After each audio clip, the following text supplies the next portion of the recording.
말씀 제목 따라해 보겠습니다. 하나님의 능력을 그리스도 안에 발휘하신 목적은 지난 금요일에 에베소에 있는 성도들과 그리스도 예수 안에 신실한 자들을 위해 사도 바울이 드렸던 4가지 기도에 대해 살펴보았습니다. 에베소서 1장 17절로 19절을 현대인의 성경으로 읽겠습니다. 제가 먼저 읽겠습니다. 나는 우리 주 예수 그리스도의 하나님 영광의 아버지께서 여러분에게 지혜와 계시의 성령을 주셔서 하나님을 더욱 잘 알게 해주시고 여러분의 마음의 눈을 밝히셔서 부르심을 받은 여러분의 희망이 무엇이며 성도들이 하늘나라에서 받게 될 영광스러운 축복이 얼마나 풍성한가를 알게 해주시고 다 같이 또 믿는 우리 속에서 강한 능력으로 역사하시는 하나님의 권능이 얼마나 큰가를 알게 하시기를 기도합니다. 아멘. 사도 바울의 첫 번째 기도가 무엇입니까? 우리 주 예수 그리스도의 하나님 영광의 아버지께서 여러분에게 지혜와 계시의 성령을 주셔서 하나님을 더욱 잘 알게 해주시라는 기도입니다. 에베소서 1장 17절을 현대인의 성경으로 읽겠습니다. 다 같이 읽습니다. 시작. 나는 우리 주 예수 그리스도의 하나님 영광의 아버지께서 여러분에게 지혜와 계시의 성령을 주셔서 하나님을 더욱 잘 알게 해주시고 아멘. 사도 바울의 두 번째 기도는 무엇입니까? 여러분의 마음의 눈을 밝히셔서 하나님의 부르심에 속한 소망이 무엇인지를 알게 해 주시라는 기도입니다. 에베소서 1장 18절을 새 번역으로 읽겠습니다.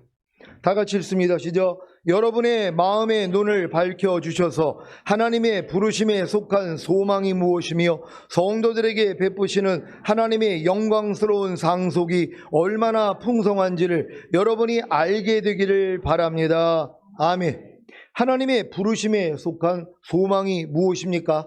온 영과 혼과 몸의 구원인 전인구원을 얻음으로 하나님의 모든 말씀 하나하나가 내조합일된 사실을 믿고 하나님의 은혜로 육신을 따라 살지 않고 성령님을 따라 삶으로 율법의 3가지 요구가 이루어지는 평강을 누리다가 주님이 공중으로 강림하실 때 첫 열매로 휴거되고 7년 어린 양의 혼인잔치 후에 이 땅에 내려와 주님과 함께 1000년 동안 왕 노릇하다가 영원한 아버지의 나라인 천국에 가는 것입니다. 이런 하나님의 부르심에 속한 소망이 무엇인지를 알았는데 미지근한 신앙생활을 할 수 있을까요? 자기를 위해 죽었다가 다시 사신 주님을 위해 살지 않고 자기를 위해 살 수가 있을까요? 자, 이렇게 사는 신앙인들이 있단 말이에요. 여전히. 근데 왜 그들이 구원과 영생을 얻은 후에 왜 이 정도밖에는 못 사냔 말이에요. 왜 미지근한 신앙생활을 하고 여전히 나를 위해 죽었다가 다시 살아나신 주님을 위해 주님의 말씀을 위해 살지 않고 내 마음과 육체가 원하는 대로 사냔 말이에요. 그러니까 부르심의 소망이 뭔지를 모르기 때문이란 말이에요. 지금 많은 크리스찬들은 부르심의 소망이 뭐냐 하면 이 땅에서 예수 믿고 구원 영생 얻은 후에 잘 먹고 잘 살다가 죽은 다음에 영원한 천국 가는 거예요. 이것이 부르심의 소망인 줄 안단 말이에요. 그러니까 이 땅에서 어찌하든 그냥 예수 믿고 잘 먹고 잘 살다가 죽은 다음에 천국 가는 것만 안단 말이에요. 이런 사람들이 무슨 성령 세례, 성령 충만, 전인구원, 내주합일 이걸 어떻게 하냔 말이에요. 그리고 주님이 오실 때 공중으로 휴거가 되고 7년 동안 어린 양의 혼인잔치 참여하고 이 땅에는 7년 대환란이 일어나고 그런 다음에 이제 천년왕국 끝나고 영원한 나라에 가는 거 이게 부르심의 소망인데 이걸 모른단 말이에요. 아니 이걸 모르니까 누가 열심을 내냔 말이에요. 열심 낼 일이 없죠. 아니 이미 예수 믿고 구원 영생 얻었는데 그냥 이 땅에서 그냥 잘 먹고 잘 살다가 죽으면 그냥 천국 가는 거란 말이에요. 그러니까 어찌하든 이 땅에서도 누리려고 악착같이도 오래 살려고 하는 거 아니에요. 왜? 더 누리다가 왜? 하늘나라가 더 낫지만 그래도 이 땅에서 살아있을 동안에도 행복을 누려야 된다고 그러니까 오래 살려고 하는 것이란 말이에요. 사도 바울은 아니죠. 왜요? 빨리 이 몸을 벗어서 하나님께 가기를 원한다 그랬단 말이에요. 이런 하나님의 부르심의 소망을 알았기 때문이란 말이에요. 그러니까 여러분들이 하나님의 부르심의 소망을 알았다면 무슨 미련이 있습니까? 눈 뜨면 말 하나 타죠. 아니, 세상이 지금 이렇게 심해지면 심해질수록 저는 사실 더 즐거워요. 왜냐하면 해산의 수고가 더 심해져야지 이제 탄생이 된다는 것이란 말이에요. 그러니까 주님이 오실 때 산고, 해산의 고통이 점점 더 심해져야 돼요. 근데 많은 사람은 뭐예요? 야, 옛날 같은 세상이 왔으면 좋겠어. 옛날에 마음껏 여행 다니고 마음껏 모이고 마음껏 놀러 다니고 우리가 그거 좋은데 이거 언제 끝나지? 그러고서 하나님께 그걸 기도하고 있어요. 빨리 그런 세상이 다시 오게 해달라고. 하나님이 참 답답하시죠. 점점 세상이 더 어려워지고 주님이 오실 때 너희 중에 믿음을 보겠느냐 한 것처럼 믿음 다 팔아버리는 이런 세상이 돼야 된단 말이에요. 그리고 세상은 점점 더 어려워져야 되는 것이에요. 왜? 그래야지 주님이 오시기 때문이란 말이에요. 이걸 아는 사람들은 세상이 점점 더 힘들어지면 힘들어질수록 주님에 대해서 더 집중한단 말이에요. 그러니까 눈만 뜨면 마라나타가 될 수 있다는 걸 믿는 여러분 되시기를 바랍니다. 이런 하나님의 부르심에 속한 소망이 무엇인지를 알았는데 매일 죽노라의 삶인 자기를 부인하고 제 십자가를 지고 주님을 따르지 않는 삶을 살 수가 있을까요? 아니, 하나님의 부르심의 소망이 무엇인지를 여러분이 진짜 알았다면 이렇게 안 살 사람이 어디냔 말이에요. 여러분, 자기를 부인하는 십자가를 집니까? 이건 매일 죽노라의 삶이란 말이에요. 아니, 자기 생각, 자기 감정, 자기 의지, 자기 양심, 자기 말과 행동을 매일 주님과 똑같지 않는 걸 발견해서 이걸 매일매일 짓밟아가지고 죽이는 사람이 얼마나 있냔 말이에요. 그러니까 이런 피곤한 신앙생활 안 하겠다는 거예요. 그러니까 멸망으로 인도하는 큰 문, 넓은 길로 가다가 다 남겨지는 거예요. 이 길은 선택받은 사람, 창세전에 우주 만물을 만들기 전에 하나님이 나를 택했다는 것을 깨달은 사람만이 이렇게 살 수 있다는 것이에요. 이게 생명으로 인도하는 좁은 문, 협착한 길이라는 것을 믿는 여러분 되시기를 바랍니다. 이런 하나님의 부르심에 속한 소망이 무엇인지를 알았는데 이미 죽은 육체와 세상과 자아를 통해 역사하는 죄와 사탄과 사망을 심판하고 자기 육체와 세상과 자아를 통치함으로 하나님을 경배하기 위해 항상 기도하며 깨어있는 범사의 주님을 인정함으로 주님을 부르는 삶을 살지 않을 수 있을까요? 그래서 사도 바울이 여러분의 마음의 눈을 밝혀주셔서 하나님의 부르심에 속한 소망이 무엇인지를 알게 해달라는 기도를 한 것입니다. 그러니까 사도 바울이 이 기도를 하는 이유가 뭐예요? 하나님이 여러분의 마음의 눈을 밝혀주셔야 하나님이 여러분을 부르신 소망이 무엇인지를 알게 돼서 여러분의 신앙이 바뀐단 말이에요. 그냥 이 땅에서 잘 먹고 자, 이거는 이미 뒤로 치워져 버린단 말이에요. 어찌하든 내가 이 땅에서 주님의 그 성품에 내가 더 도달할 건가? 그리스도의 장성인 분량이 충만한 데까지 이르러서 이기는 자가 되어서 주님이 오실 때 첫 열매로 휴거되고 이 땅에 내려와 1000년 동안 왕 노릇하다가 영원한 아버지의 나라에 가는 거, 이거밖에는 관심이 없어요. 그러니까 사도들의 삶을 살 수 있다는 것이에요. 그러니까 여러분들이 이제 어느 정도 성장하면 교사들도 되고 목사들도 되잖아요. 그런 다음에 뭐요? 더 성장을 하면 이제 복음 전하는 자가 된단 말이에요. 그런 다음에 뭐요? 하나님의 말씀을 직접 깨닫는 선지자가 된단 말이에요. 그런 다음에 이 모든 과정을 내가 깨달았기 때문에 가르쳐 줄 수 있는 사도까지 가는 것이란 말이에요. 그러니까 여러분들이 이런 과정을 안다면 믿음이 주님 오시기 전까지는 사도 정도까지는 올라가 있어야 되는 것이란 말이에요. 이게 안전하다는 걸 믿는 여러분 되시기를 바랍니다. 사도 바울의 세 번째 기도는 무엇입니까? 성도들에게 베푸시는 하나님의 영광스러운 상속이 얼마나 풍성한가를 알게 해 주시라는 기도입니다. 에베소서 1장 18절을 세 번역으로 읽겠습니다. 다 같이 읽습니다. 시작. 여러분의 마음의 눈을 밝혀주셔서 하나님의 부르심에 속한 소망이 무엇이며 성도들에게 베푸시는 하나님의 영광스러운 상속이 얼마나 풍성한지를 여러분이 알게 되기를 바랍니다. 아멘. 성도들에게 베푸시는 하나님의 영광스러운 상속이 무엇입니까?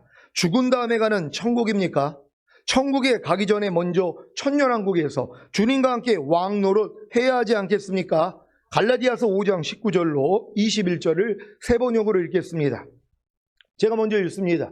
육체의 행실은 환히 드러난 것들입니다. 곧 음행과 더러움과 방탕과 우상숭배와 마술과 원수맺음과 다툼과 시기와 분냄과 분쟁과 분열과 파당과 다 같이 질투와 술취함과 흥청망청 먹고 마시는 노름과 그와 같은 것들입니다. 내가 전에도 여러분에게 경고하였지만 이제 또다시 경고합니다. 이런 짓을 하는 사람들은 하나님의 나라를 상속받지 못할 것입니다. 아멘. 여기서 말하는 하나님의 나라가 무엇입니까? 영원한 아버지의 집인 천국입니까? 아니면 천년왕국입니까? 여기서 말하는 하나님의 나라가 영원한 아버지의 집인 천국이라면 음행과 더러움과 방탕과 우상숭배와 마술과 원수매증과 다툼과 시기와 분냄과 분쟁과 분열과 파당과 질투와 술취함과 흥청망청 먹고 마시는 노름과 그와 같은 것들을 행하는 신자는 못 들어갑니다. 끔찍하지 않습니까? 거반 이 육체의 행실에 해당되는데요. 다른 것은 없어도 원수매증과 다툼과 시기와 분냄과 분쟁과 분열과 파당과 질투는 있지 않습니까? 그러면 하나님의 나라를 상속받지 못하는데 지옥에 갑니까? 그래서 여기서 말하는 하나님의 나라는 천국이 아니라 천년왕국인 것입니다. 천년왕국은 저런 육체의 행실을 가지고는 못 들어갑니다. 성도들에게 베푸시는 하나님의 영광스러운 상속이 천년왕국인 것을 믿으시기 바랍니다.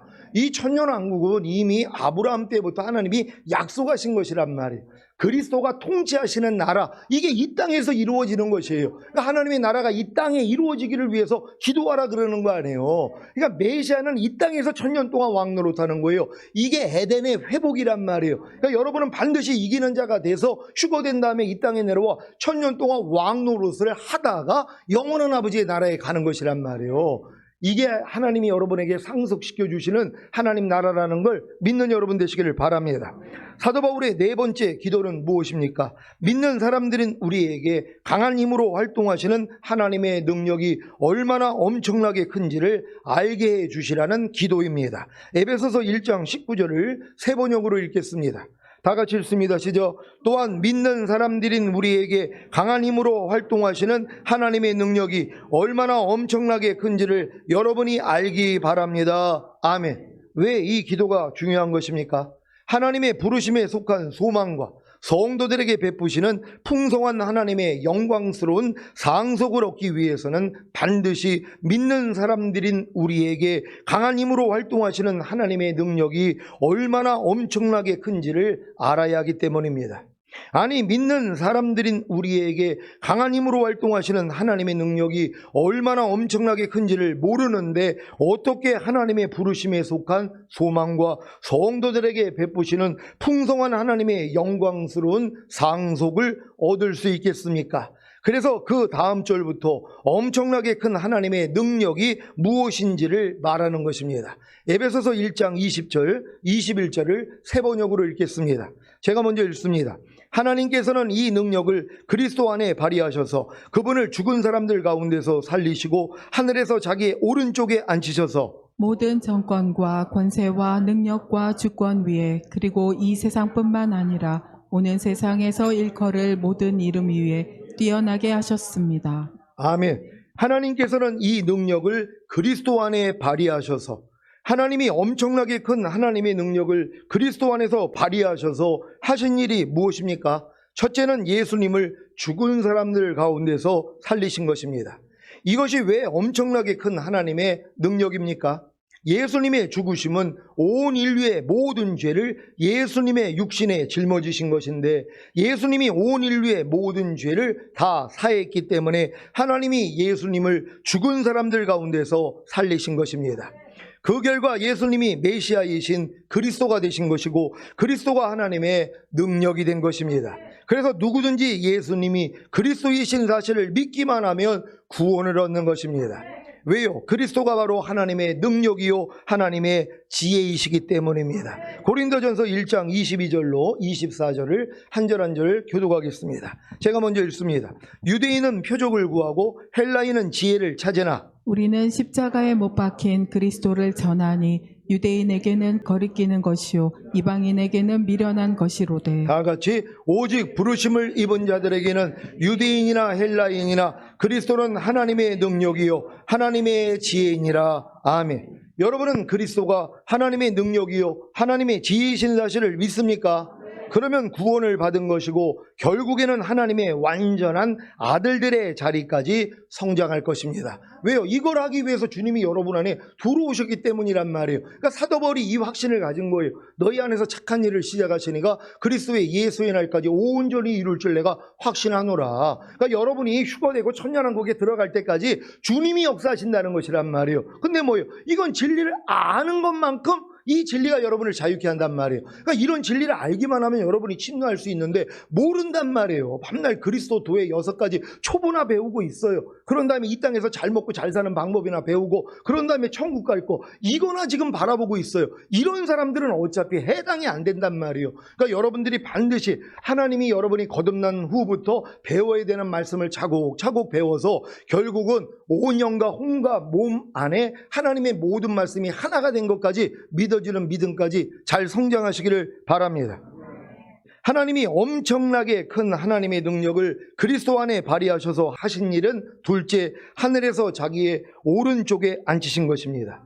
이 말씀은 왕의 즉위식을 묘사한 시편 110장 1절에서 유래한 것입니다. 시편 110장 1절 다 같이 읽습니다. 시작. 여호와께서 내 주에게 말씀하시기를 내가 내 원수로 내 발등상 되게 하기까지 너는 내 우편에 앉으라 하셨도다. 아멘.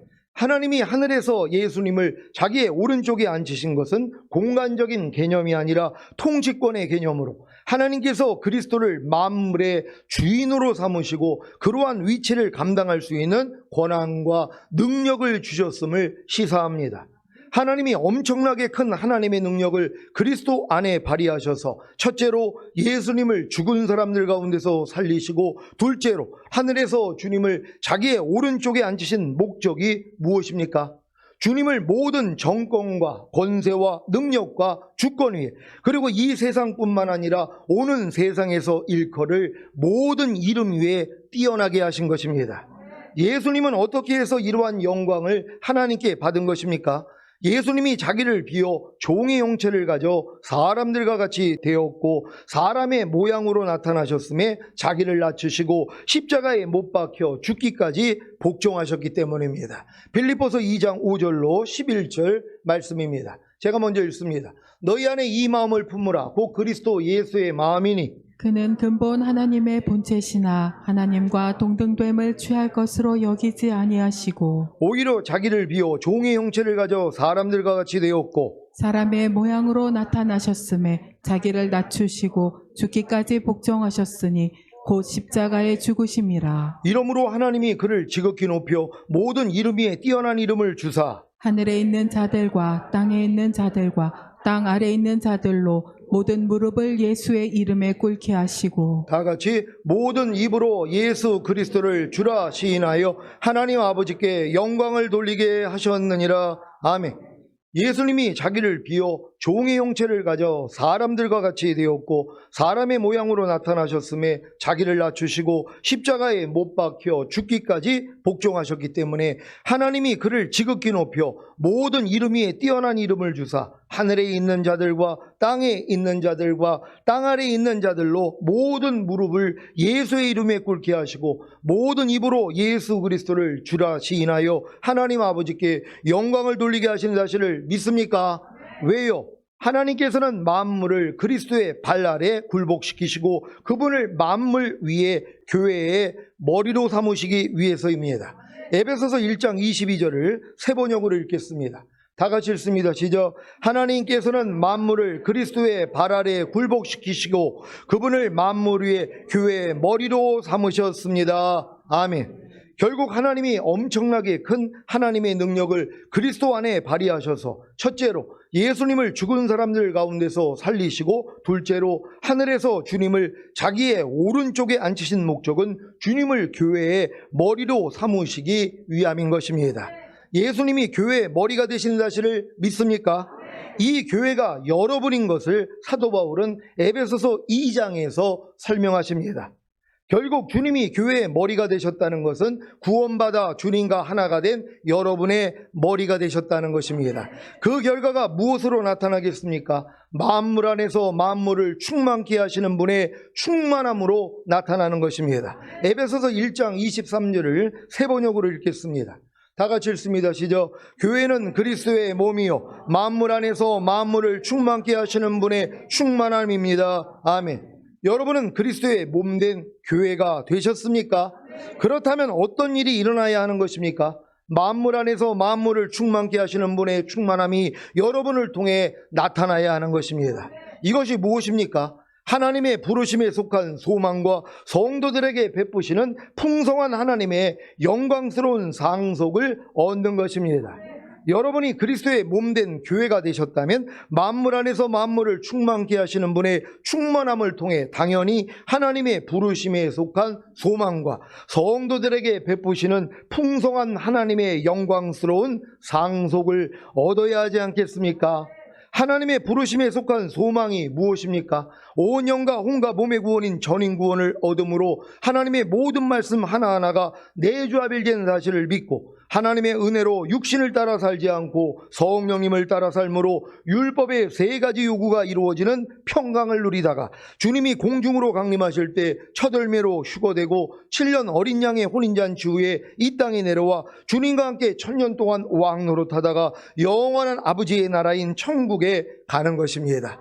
성도들에게 베푸시는 풍성한 하나님의 영광스러운 상속이 무엇입니까? 주님이 공중으로 강림하실 때 첫 열매로 휴거되고 어린 양의 7년 혼인잔치에 참여했다가 7년 대환란이 끝난 이 세상에 주님과 함께 내려와 1000년 동안 왕노릇하는 것입니다. 여기까지 이른 것이 바로 이 말씀의 성취입니다. 에베소서 1장 10절을 세 번역으로 읽겠습니다. 다 같이 읽습니다. 시작. 하나님의 계획은 때가 차면 하늘과 땅에 있는 모든 것을 그리스도 안에서 그분을 머리로 하여 통일시키는 것입니다. 아멘. 여러분이 이미 주님의 몸된 교회가 되셨다면 주님이 여러분의 머리가 되신 것입니다. 몸이 머리에 의해 움직인다는 것을 아시지요? 그래서 교회된 성도는 아무도 자기 뜻대로 사는 것이 아니라 머리가 되신 주님으로 인하여 사는 것입니다. 이런 여러분, 이런 교회를 만들기 위해서 하나님이 여지껏 여러분을 성장시키신 것이란 말이에요. 결국 내주합일까지 이루어져서 하나님의 모든 말씀과 내가 하나가 된 걸 알고 율법의 세 가지 요구를 지키기 위해서 내가 성령을 쫓아 행하는 자가 됐단 말이에요. 아니 이 믿음까지 와 있는 사람들에게 이 부르심의 소망과 더불어 이 하나님의 그 영광스러운 상속을 당연히 받을 수밖에 없잖아요. 그러니 여러분이 성장해야 되는 것이란 말이에요. 근데 여기까지 성장하지 못한 사람들은 뭐예요? 뭔 얘기란 말이에요. 나하고는요. 그러니까 이 땅에 남겨져서 고통당할 수밖에 없다는 것이란 말이에요. 여러분들이 진정으로 주님의 몸된 교회가 됐다는 것이 믿어진다면 머리 대신 주님으로 인하여 살 수 있는 여러분 되시기를 바랍니다.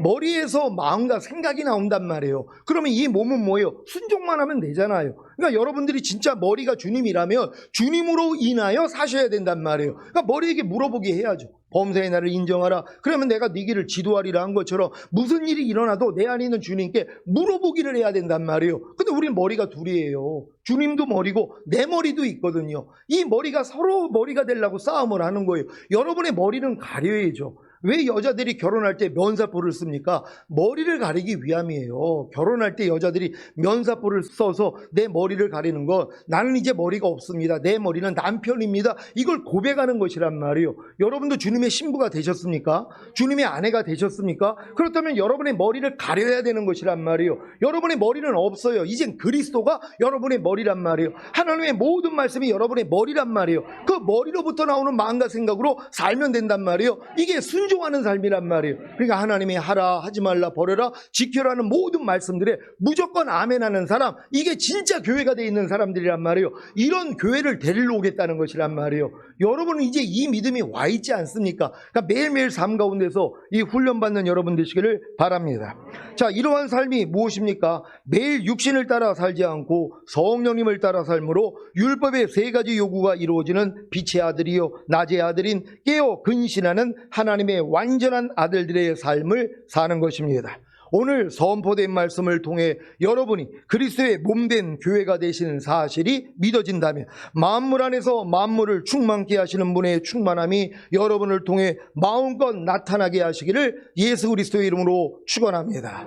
기도하겠습니다. 오늘 선포된 말씀을 통하여 여러분이 진정 주님의 몸된 교회가 됐더라면 이제는 여러분의 머리는 그리스도란 말이에요. 이제 그리스도가 여러분을 통해 마음껏 나타나게 하는 이 삶만 살면 된단 말이에요. 그게 뭐예요? 나를 부인하는 십자가를 지는 거예요. 여러분이 여지껏 살아왔던 여러분 생각, 감정, 의지, 양심, 말과 행동만 매일 부인하면 되잖아요. 그래야지 주님의 생각이 나오고 주님의 감정, 의지, 양심, 주님의 말과 행동이 여러분을 통해 나타날 거 아니에요. 이게 뭐예요? 만물을 충만케 하시는 그분의 충만이 여러분을 통해 나타나고 있는 것이에요. 하나님, 내가 매일매일의 삶 가운데서 주님만 나를 통해서 풍성이 나타나기만을 원합니다. 주여 한번 해주고 기도합니다.